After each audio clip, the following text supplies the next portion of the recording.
Bienvenidos a la palabra gota a gota, llevando los principios doctrinales a la vida práctica. Hoy continuaremos con el estudio Unicidad, porque solo hay un único Dios. Y en este cuarto programa estaremos hablando sobre los títulos que el pueblo de Israel le dio a Dios. Y analizaremos ese nombre dado a Moisés, el Yo Soy. Con ustedes, el pastor y maestro Álvaro Torres. Bien, hermanos, les saludo a todos en el nombre del Señor Jesús. Contento y feliz de poder compartir con ustedes estas reflexiones acerca de la gran doctrina de la unicidad de Dios. Creo que para nosotros es de mucha edificación y de mucha claridad que podamos con tranquilidad tener una doctrina que sabemos que es bíblicamente sustentable, que es lo que Dios ha enseñado y que nos lleva de la mano. La Biblia dice: conoceréis la verdad y la verdad os hará libres. Les invito a que tengamos una palabra de oración. Soberano Dios, invocamos el nombre de Jesús. Te suplicamos, Señor, que tú aclares nuestra mente, nos guíes de la mano, nos lleves por tu Espíritu. Nos des, Señor, la libertad de vivir para Cristo, de vivir la vida cristiana con amplitud, que podamos servirte sabiendo que hay un Dios con quien nos hemos relacionado, que es el verdadero Dios. En el nombre de Jesús. Amén. Bien, hemos estado hablando sobre la doctrina del Dios único. Ya dijimos que hay un solo Dios, que la creación fue la actividad de un solo ser, que solo con decir la palabra hizo todo el universo, por tanto lo puede todo. Para hacer este universo tan complicado y tan perfecto, debió saber de todo, por tanto es omnisciente. No tenía límites de espacio ni de tiempo, por eso dice que el Espíritu de Dios se movía sobre la faz del abismo. Es inmenso Dios, es infinito. Así que esos primeros versos de la Biblia nos plantean la existencia de ese creador distinto de la creación. También nos muestra la existencia de un Dios, todo lo que hemos leído del Antiguo Testamento y del Nuevo Testamento, que da origen a la creencia que hemos llamado el monoteísmo. Monoteísmo es la creencia en un solo Dios.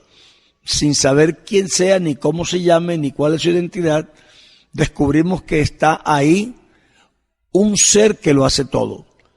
Algunos pensarán que fue una molécula, una partícula, un átomo, una partícula eléctrica, tantas teorías que hay, pero lo que pasa, el problema de todas esas teorías es que este universo tiene un diseño y entonces la inteligencia hace falta.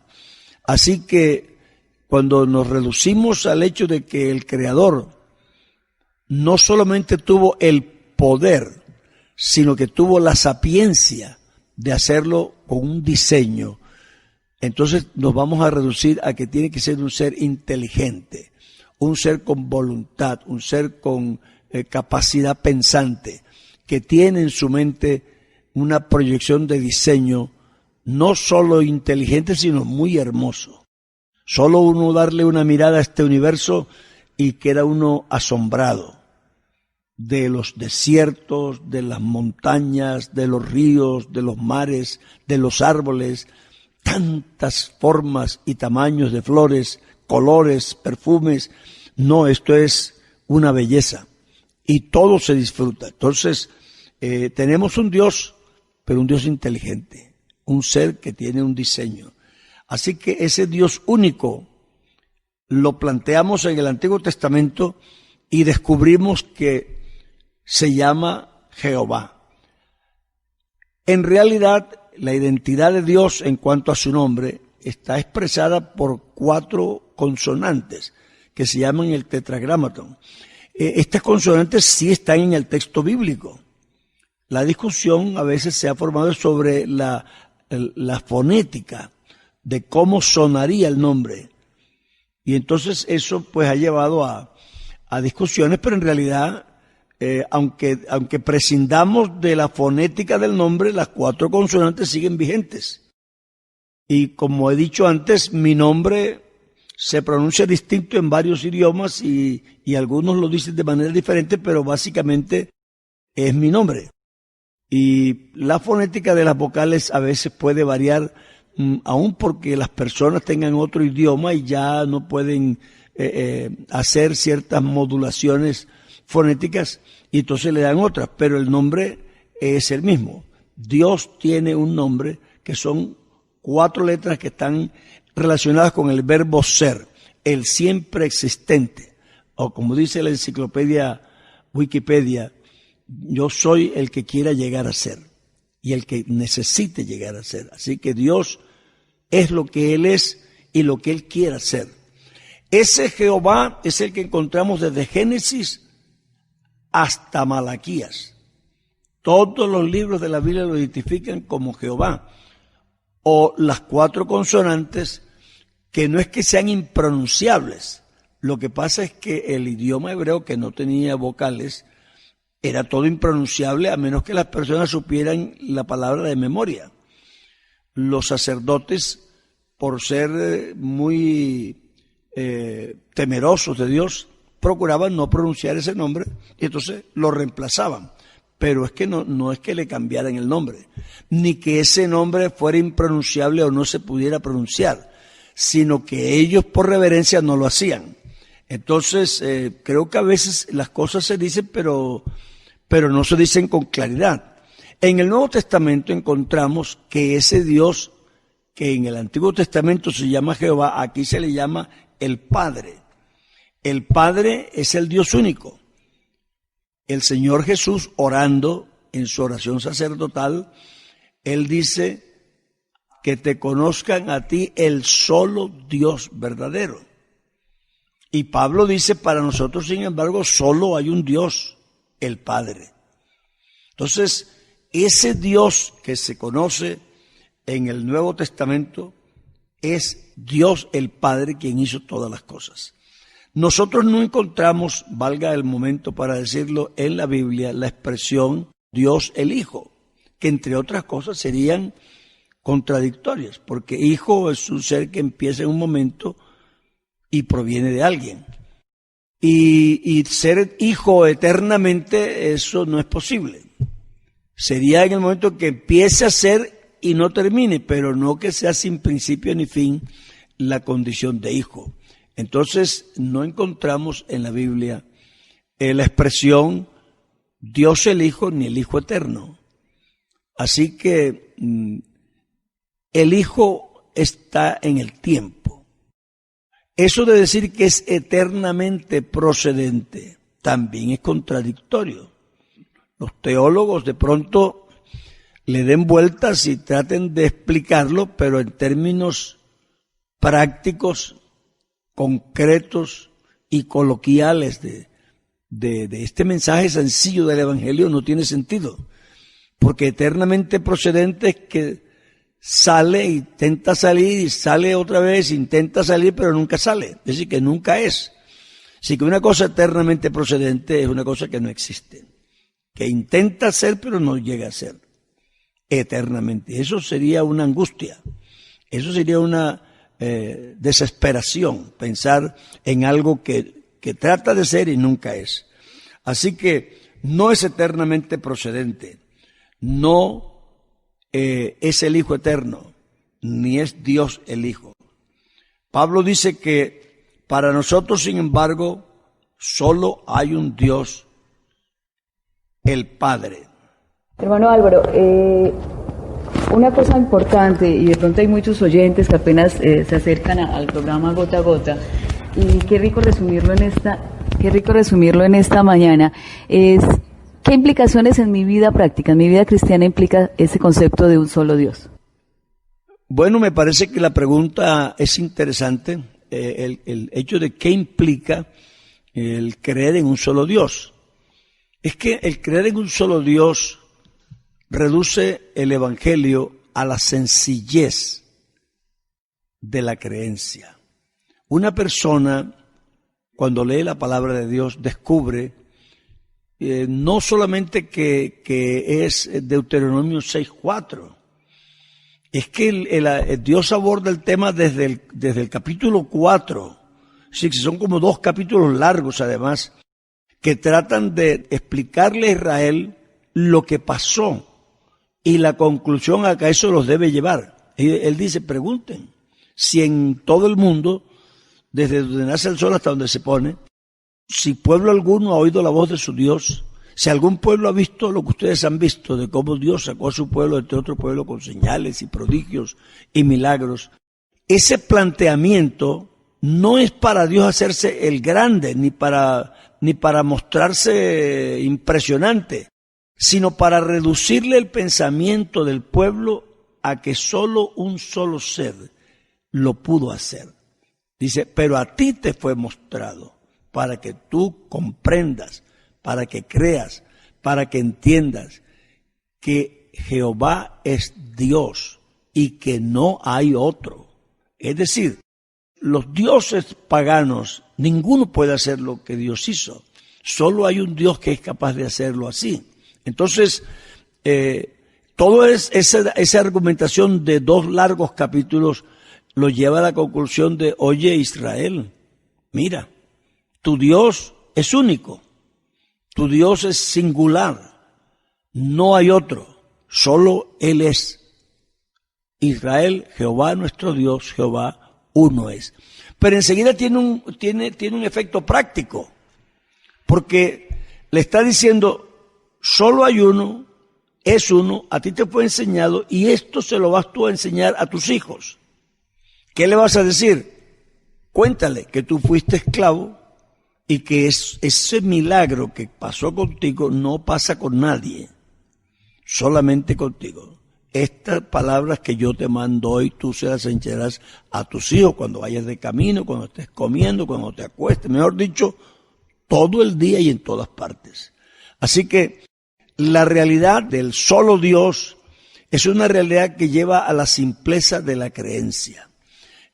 Contaba yo a una hermana de esta mujer que se convirtió en Bucaramanga y ella me decía, yo fui trinitaria, yo creía en la Trinidad. Y algunas cosas me parecían razonables, pero tenía un problema. Y es que algunas actividades y algunas posibilidades se le atribuían al Padre. Otras se le atribuían al Hijo. Y otras cosas de la vida del Espíritu se le atribuían al Espíritu Santo.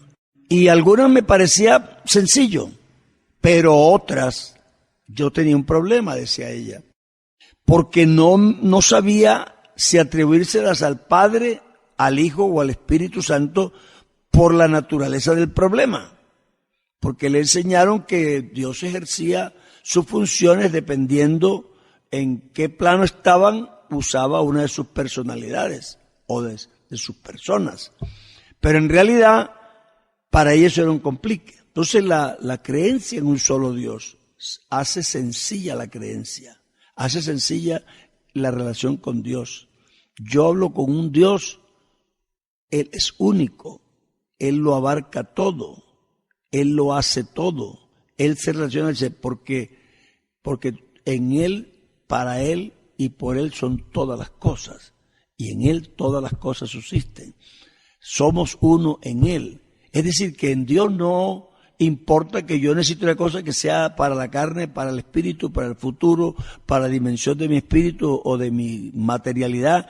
Dios me atiende de todos los sentidos.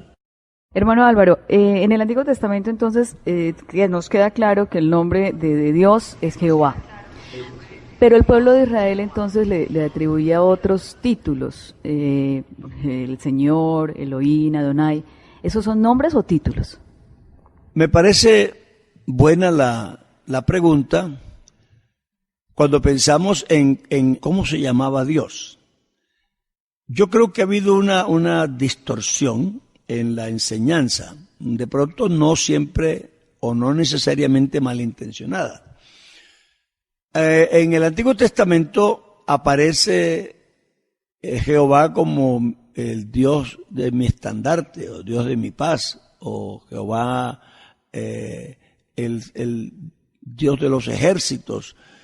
Pero esos no son los nombres de Dios. Eso es como el pueblo llamó a Dios en un determinado momento como reacción a algo que Dios había hecho. Él es mi paz, Él es Jehová mi sanador, Él es Jehová mi roca, pero no eran nombres de Dios. Dios nunca dijo yo me llamo Jehová roca, ni Jehová la paz, ni Jehová sanador. Mi nombre es Jehová por siempre, dijo Él. Este es mi nombre porque yo me di a conocer a Moisés y a Abraham, mi siervo. Este es mi nombre por siempre. Él solo tiene un nombre. Los otros son títulos que le dio el pueblo para referirse a una determinada situación que le había sido favorable. Como decía yo puedo decir, este hermano es mi mano derecha, en referencia a cómo él me colabora y cómo me resuelve los problemas, pero ese no es su nombre. Yo lo llamo así. O mi príncipe, dice a veces la mamá. Pero él no se llama príncipe. Pero él llena en su vida una posición y le da unas satisfacciones que a ella le sale esa expresión y lo convierte en un príncipe metafórico. Pero él no es un príncipe, él se llama de otra manera. Con Dios pasa igual. El hombre percibe a Dios y lo llama Jehová es mi roca. Jehová es la roca de mi salvación, pero eso no es un nombre. Esa es una percepción mía de cómo yo llamo a Dios. Pero Dios tiene un nombre y Él se llama en el Antiguo Testamento Jehová. O algunos llaman Yahvé, porque como las 4 consonantes no tienen vocales, las vocales pudieran sonar de una manera o de la otra. Esa sí es una imprecisión fonética que existe sobre el nombre Jehová. Pero Él sí tiene un nombre, y es un nombre que se relaciona con el siempre existente, con el gran yo soy, con yo soy el que soy y el que siempre va a ser. Esa es la idea del nombre Jehová. Entonces, uno dice Jesucristo, y la gente cree que Jesús es otro nombre, pero en realidad Jesús significa Jehová el que salva. Así que Él también se llama Jehová. Jesús involucra en su nombre el del Dios de siempre y el de la visión que Él está presentando en el Nuevo Testamento. Porque la gente acostumbrada a Dios el Todopoderoso, el Dios Creador, el Dios de los ejércitos, el Dios de las batallas, no había conocido el lado amable, el lado tierno, el lado casi femenino de Dios maternal, en el que Él ama, en el que Él se entrega, en el que Él sufre por otros, y eso lo hizo Dios en la faz de Jesucristo. Así que en el nombre de Jesús está involucrado el nombre antiguo con la revelación de la nueva dimensión, que es, el ángel dijo, se llamará Jesús, porque Él salvará a su pueblo de sus pecados. No porque el nombre sea bonito, o porque sea extraño, porque sea místico, no, es porque corresponde a la realidad. Este es Jehová Salvador. Así que Jesús, eso es lo que significa, Jehová Salvador. Ahí viene la tercera pregunta, hermano Álvaro. Pablo dice en Corintios que hay un solo Dios, que es el Padre. Entonces, ¿por qué Jesús tiene atributos que solo son de Dios? Creo que la pregunta nos lleva a enfrentar la gran verdad, el gran misterio de Jesús. Los atributos absolutos de Dios son intransferibles. La omnipresencia, la omnipotencia, la omnisciencia, la inmutabilidad, todos esos conceptos que solo son atribuibles a Dios son los que lo definen. Entonces Pablo dice, para nosotros sin embargo solo hay un Dios, el Padre, pero Él no se queda ahí.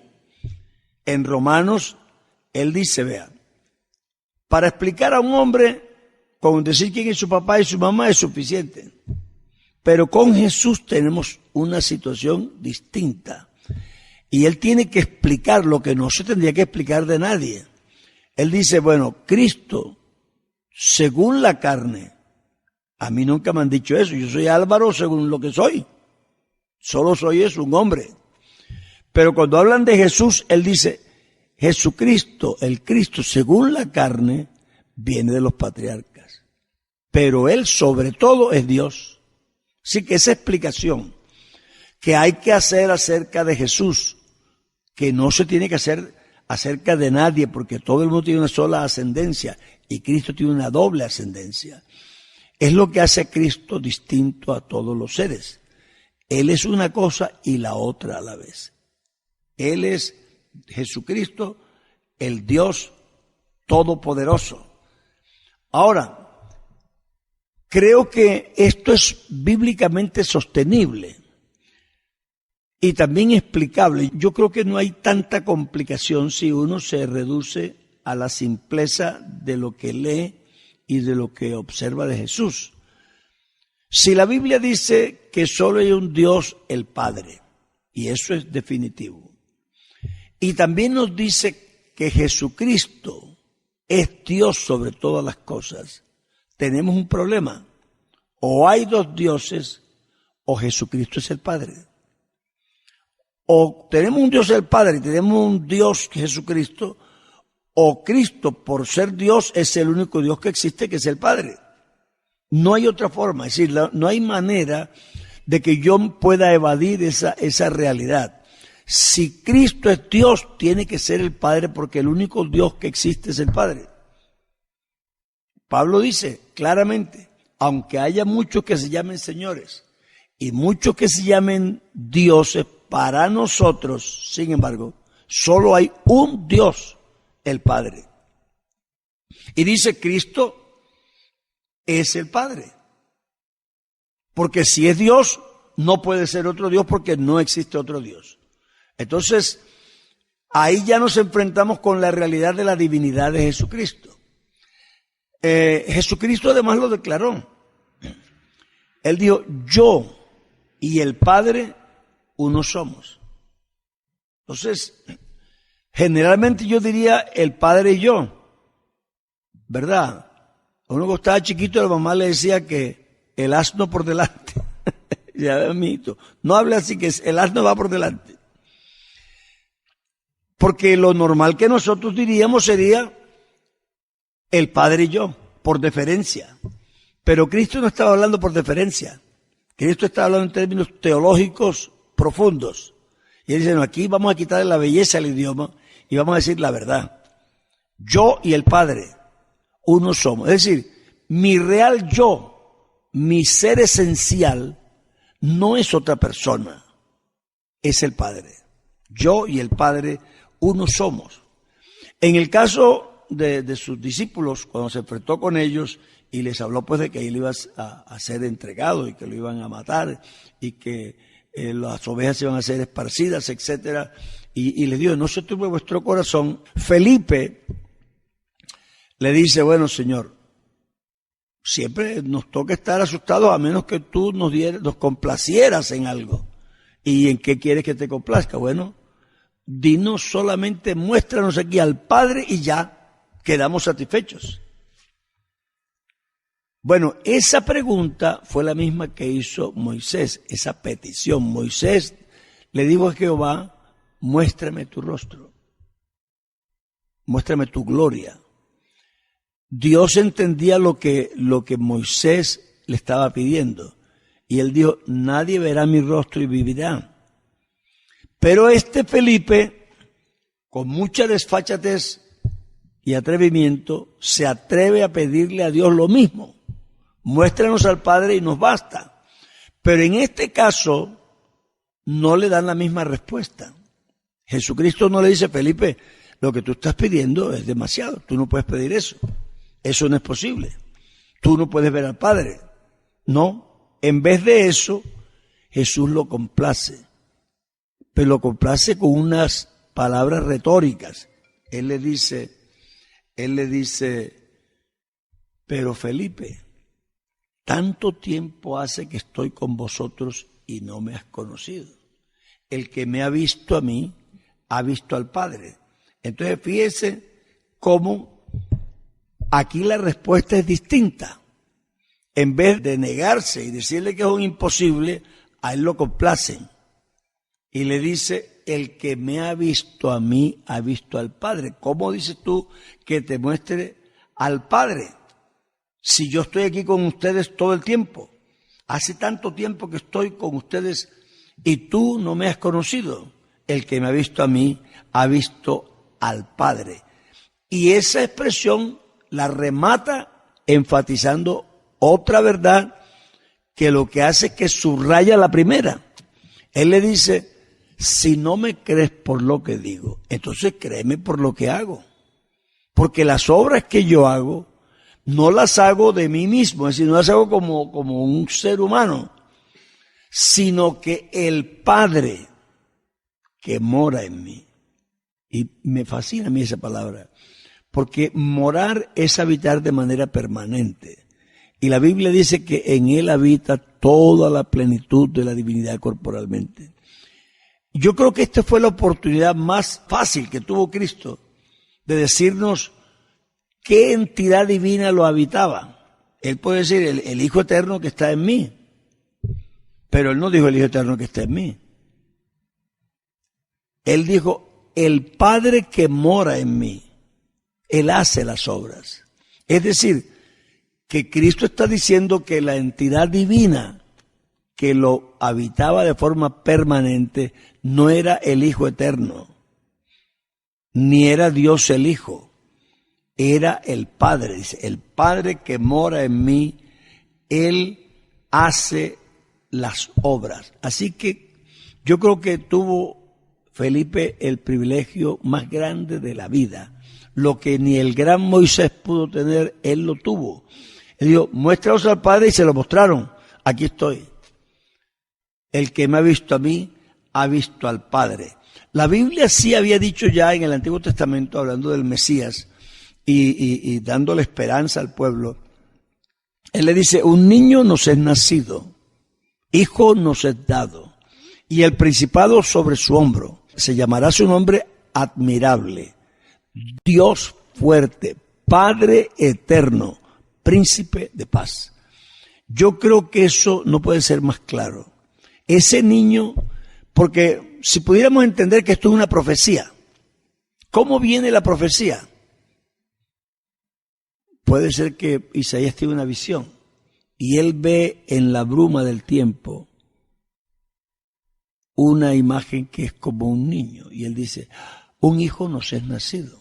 Y él se queda viendo ese niño y ve cómo crece y se hace famoso y se hace hijo predilecto de la nación y dice, hijo nos es dado. Ah, pero no es cualquier hijo, es un príncipe. Ese niño hijo es un príncipe y es poderoso y es sabio, es consejero. Pero entonces se mete ya debajo de la piel del que está viendo y dice, es Dios fuerte. Y remata diciendo, es Padre eterno. Entonces yo creo que si uno se metiera en la mentalidad de Isaías para contemplar esta revelación del Mesías, me parece que es la cosa más emocionante que hay.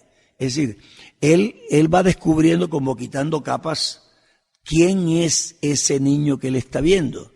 Me figuro yo que a María y a todos les pasó lo mismo.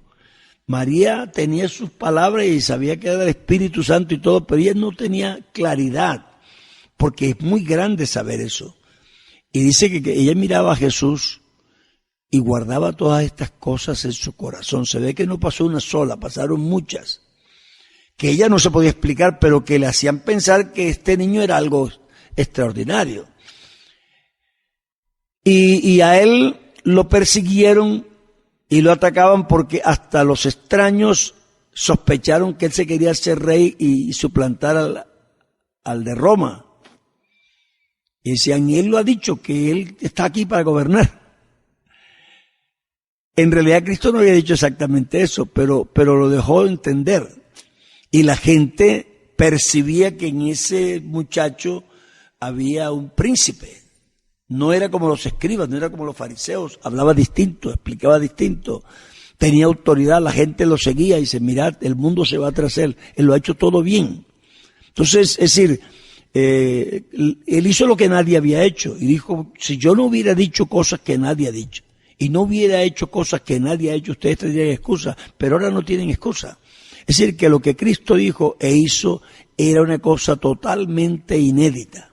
Nadie había visto hacer a nadie lo que Cristo hizo.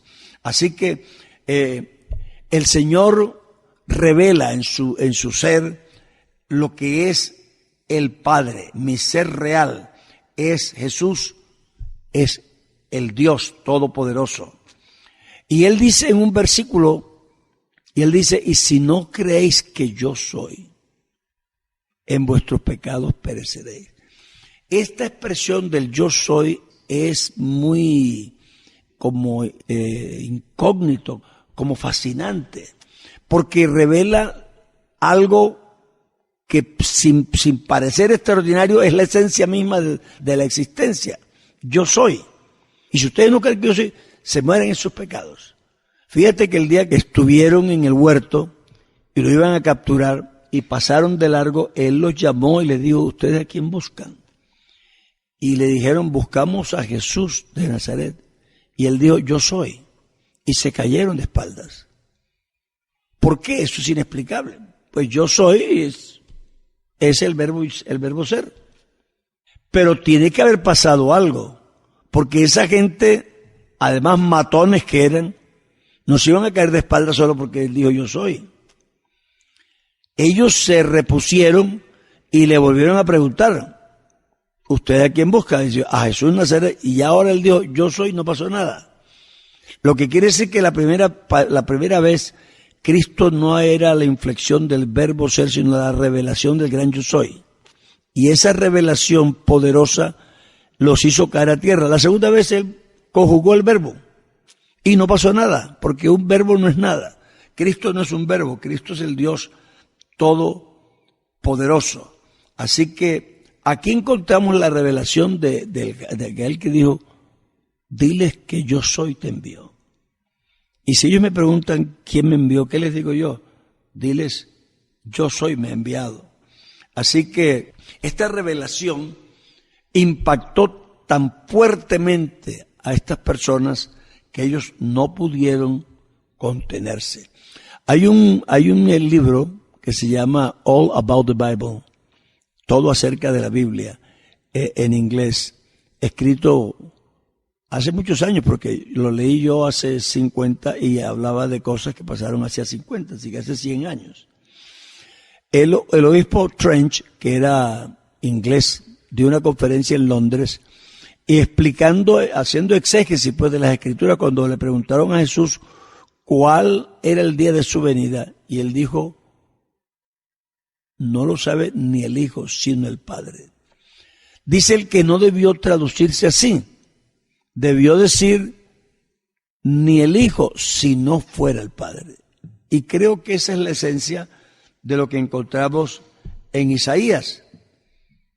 Padre eterno, príncipe de paz. Yo creo que uno observando la vida de Jesús, sus palabras, sus acciones, hay cosas que uno puede explicar humanamente, pero hay cosas que no se pueden explicar humanamente. Cristo hizo cosas extraordinarias. Uno ve hasta en el Antiguo Testamento personas que resucitaron, pero no resucitaron de la misma manera, ni estaban muertos por tanto tiempo. Algunos resucitaron, pero de manera distinta o con menor tiempo de muerte. Pero Cristo no tuvo que hacer ceremonias, ni echarse a nadie encima, ni nada de eso. Él dijo, Lázaro, ven fuera, y Lázaro se levantó, y tenía varios días de muerto ya. Y le dijo, joven, a ti te digo, levántate. Él no invocó a nadie, él dijo, a ti te digo, levántate. Y el joven se levantó. Estas personas que se acercaron a Jesús lo descubrieron al punto de que muchos se inclinaron para adorarlo. Y esto es otra cosa importante. Si uno entiende la idiosincrasia hebrea, la formación de estos primeros cristianos, que eran casi todos judíos, uno sí se da cuenta que Cristo tiene que estar hablando de algo que no era común. Entre ellos había gente que se postraba a manera de saludo, de expresión de reverencia entre personas. Pero arrodillarse ante alguien para adorarlo no se permitía, porque ni ante un ídolo eso era muerte, mucho menos ante una persona. El ángel que le apareció a Juan y Juan se postró, él le dijo, mira que no lo hagas, yo soy un siervo contigo. Entonces, eso no lo acepta nadie. Pero resulta que Jesús se aparece después de resucitado y se le revela a Tomás. Y Tomás no solo se inclinó, es que está claro que le estaba adorando, porque las palabras y la acción se juntan y dan un mensaje muy claro. Señor mío y Dios mío. Entonces, Dios no solamente no lo rechaza, no solamente no le dice que no lo haga, sino que además lo reafirma explicándole qué es la fe y cómo es la creencia. Es decir, si yo soy Dios, te voy a decir lo que es así. Creo que en este caso de Tomás está muy claro que Tomás sí implicaba una adoración, no solamente una reverencia a Jesús. En el Apocalipsis nosotros encontramos que Jesucristo mismo dice, yo soy el que estuvo muerto, yo soy el Alfa y el Omega, yo soy el primero y el último, yo soy el Dios Todopoderoso. No hay que dar muchos rodeos para eso. La revelación de Cristo es que Él era el Todopoderoso. Así que no es cuestión de que uno tiene que imaginárselo y ver si de pronto, ¿verdad?, Él era o no era. No. Él dice, yo soy el Dios Todopoderoso, el que estuvo muerto y aquí que vivo por los siglos de los siglos. Cuando habló con los judíos y lo presionaron sobre el templo, Jesucristo dice algo que debe hacernos pensar. Porque si una persona me resucita a mí, bueno, es un milagro. Pero que yo me resucite solo, eso ya es otra cosa. Es decir, ¿cómo hago yo para resucitarme solo si estoy muerto? Jesús retó a los judíos y les dijo, destruyan este templo y yo lo resucitaré en 3 días. Yo lo levantaré en 3 días. Y hablaba del templo de su cuerpo. Esto es interesante porque Romanos, Pablo en varias ocasiones dice que, y en los Hechos también, dice que Cristo fue resucitado por el Padre. El que resucitó a Cristo fue el Padre. Pero él dice, yo lo levantaré. Entonces, ¿qué está diciendo? Yo como hijo voy a morir, pero como padre lo voy a levantar. Porque no hay otra, es una sugerencia clara. Si ustedes lo tumban, yo lo levanto en 3 días. Y dice que hablaba del templo de su cuerpo. Y Pablo dice, no, él fue resucitado por el Padre. Y Pedro en el día de Pentecostés también dice que fue resucitado por el Padre que lo levantó. Entonces, ¿quién lo levantó? Bueno, el Padre, pero es que Él es el Padre. No sé si a la persona le gusta o no, pero esa es la realidad que la Biblia muestra. Entonces, creo que resumiendo sobre el Cristo Dios, la Biblia no tiene rodeos para decir que Jesucristo es el Dios Todopoderoso. Nosotros no tenemos ningún problema en demostrarlo porque es muy fácil. La Biblia lo dice por todas partes. Además lo demuestra con sus sermones, con su predicación, con sus acciones. No hay nadie que haga lo que él hizo. Cuando presionaron al ciego que había nacido ciego, ellos le decían, pero da gloria a Dios, ese hombre es pecador, ese hombre no es sano. Él le dijo, pero es que es muy raro. Nunca se ha oído, es que eso bonito era, nunca se ha oído que un hombre le abra los ojos a otro que nació ciego. Eso nunca se había oído. Cuando Cristo dijo, el que tenga sed venga a mí y beba, los que lo oyeron dijeron, nunca ha hablado un hombre como este hombre. Esto es decir, Cristo trajo algo que nadie nunca había visto. Y habían visto muchas cosas, porque es que el pueblo hebreo estaba acostumbrado a las señales. Ellos no se inmutaban con las señales. Si uno lee el Nuevo Testamento, ve a mucha gente viendo milagros y se quedaban tan tranquilos. Lo bajaron del techo, el Señor le dijo, toma tu lecho y vete a tu casa, se fue y él siguió hablando ahí y no pasó nada. Sí, la gente estaba como acostumbrada a ese tipo de cosas extraordinarias. Pero cuando oían a Jesús hablar ciertas cosas y hacer ciertas cosas, es que esto es fuera de serie. Esto nunca se ha visto, nunca se ha oído que un hombre haga esto. Y eso es lo que hace de Cristo un ser extraordinario. Yo creo que así como creemos en la divinidad de Jesucristo, es casi igual de importante creer en su humanidad. La gente, algunos pues, de todos modos, uno se enamora de ese Cristo Dios, de ese ser sobrenatural. Pero no olvidemos que a nosotros no nos servía solo divinamente.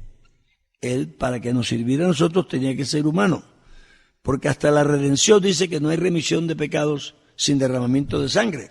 Así que si Él no hubiera derramado su sangre, nosotros estaríamos perdidos. Esa tendencia a creer solo en la divinidad de Jesucristo se llama docetismo. Eso es una herejía. Una herejía en que cree que Cristo es solo como una ilusión, que el cuerpo de Cristo no era carne real, que la sangre de Cristo no era sangre real, que su sufrimiento no fue un sufrimiento real, que el hambre que tuvo no era hambre real y que su muerte no fue real. Pero entonces no tenemos nada. Pero la Biblia dice que Él fue hecho conforme a nuestra semejanza para poder llevar muchos hijos a la gloria. Dice que sufrió como nosotros para tener misericordia de todos. Y esa vivencia de Cristo, de la condición humana, es la que lo habilita para ser nuestro Redentor. Porque Él fue tentado en todo según nuestra semejanza, pero sin pecado. Entonces nosotros necesitamos tener claro que la creencia en la humanidad de Jesús es tan importante como creer en su divinidad. Porque si tú lees la carta de San Juan, en esa carta lo que se está atacando precisamente es eso. Dice, el que no cree que Jesús es venido en carne es un anticristo. Y llega a decir que no le llames ni hermano ni lo recibas en casa. Cuando se refiere, si no trae esta doctrina, no se refiere a otras doctrinas, se refiere a esa, a que Jesús había venido efectivamente en carne. Así que creo que las consecuencias de creer en Jesús como humano son tan maravillosas y tan saludables como creer en la divinidad, porque es que Él es las dos cosas. Yo necesito creer en el divino y en el humano, porque como divino me sirve y como humano también. Si no muere por mí, no me sirve. Y resulta que Dios en su esencia no puede morir. Así que la única manera en que Él podía morir era asumiendo la naturaleza humana. Y en esa murió por todos. Y por cuanto era Dios, Él se levantó a sí mismo de los muertos, levantó su propio ser humano. Así que creo que es importante que nosotros comprendamos la humanidad y la divinidad